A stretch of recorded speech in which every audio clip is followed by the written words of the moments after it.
Former House Speaker Kevin McCarthy now. Speaking of messaging, here's Hillary Clinton. I mean, she went to bat last night on CNN. All right, go ahead and roll this. Here we go. One other thing that you'll see next week, Trump actually reenacting the Madison Square Garden rally in 1939. President Franklin Roosevelt was appalled that neo-Nazis, fascists in America were lining up to essentially pledge their support for the kind of government that they were seeing in Germany. A lot of others may think, I don't want to go there, I don't want to say that. But please, open your eyes to the danger that this man poses to our country. Okay, all right, so before you answer. Yes. Our research team found out the following Republicans who have been labeled as fascists or Hitler, all right? Here you go. Nixon, Ford, Reagan, Bush, Romney, Paul Ryan, and Donald Trump. Yeah, but if you listen to Democrats on the House floor, they have named every Republican this. It's desperation. I mean, when you listen to the Hillary Clinton, it seems like she never got over losing the presidency. She's angry. She'll always go the other side. She's known to do this, but this is real desperation. I mean, the key parts I would look at today. Kamala Harris has spent $1 billion, and nobody can tell me the three things she would do if she was elected president. She can't answer that question. You've got the swing states that are key for whoever will win the presidency, the Wisconsins, the Pennsylvanias. Those incumbent Democrat senators are running ads with Trump, not against him, but hugging him. That's a bad sign for her. And then if you watch these polls, if you compare them to where we were 4 years ago, even the New York Times poll, I think it had probably Biden up 8 as today. It's tied. The Fox poll has Trump winning the national vote. And then you have President Trump coming to Madison Square Garden. What Republican could do that and sell it out in 3 hours? He just came from California, big crowd. And if you look at Kamala Harris's during the convention, it was joy. It was happiness. I see none of that in her face. Joy's gone out the window. Yeah, that's a bad sign for her. I mean, you see it in their body language. You see it in the articles, the infighting. Who are they going to blame? That's just the body language we read, but all these polls are tight. We know before they have been wrong, so what do we see at the end of the day? It's whoever gets the low propensity voters out is going to win.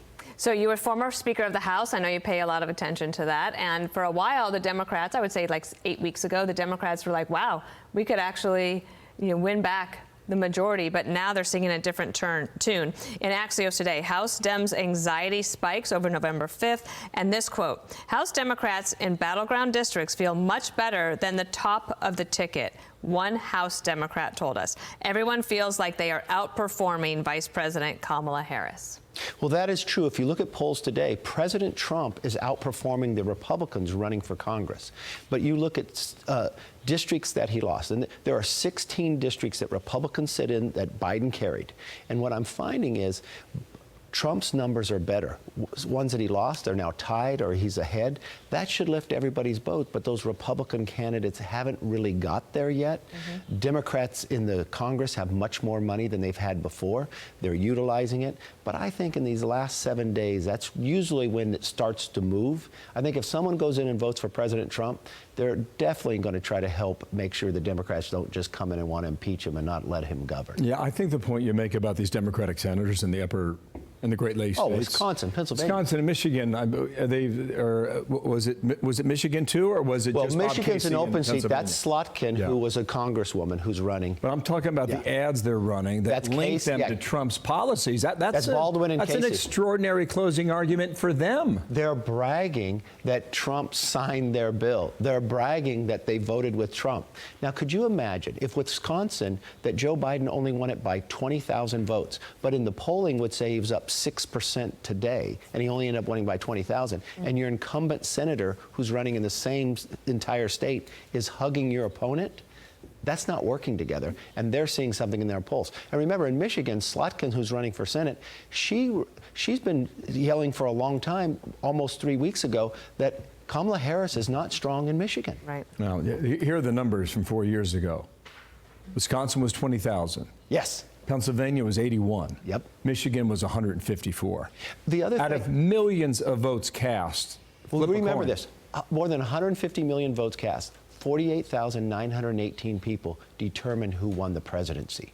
But also think of this. There is a Green Party candidate on the ballot, which Democrats didn't have before. I've been thinking about this all week. I'm like, should bring this up. Jill Stein is like, actually, Gutfeld had a great line last night. He said that instead of having any political signs in his yard, he has Jill Stein signs because it makes Democrats more mad than a Trump sign because they think that she's the reason Hillary Clinton didn't become president. They just, what they normally do, when you bring Bruce Springsteen out, it's usually in Philadelphia. They brought him to Georgia. Georgia has not had a Green Party ticket on there since 1992. That makes a difference when you're talking like you did, the 20,000, the 80,000, the 100,000. And you know, in Michigan, the whole debate in the Middle East, Biden had more than 100,000 people vote against him in the primary, in the Democratic primary, mad at his policies there. Where are they going today? She's done nothing to bring people home. We'll see what happens. 11 days. Right, Perino? Oh, yeah. That's what the calendar says. Thank you, Kevin McCarthy, former Speaker. Thank you. Nice to have you here. I'm Steve Doocy. I'm Brian Kilmeade. And I'm Ainsley Earhart. And click here to subscribe to the Fox News YouTube page to catch our hottest interviews and most compelling analysis.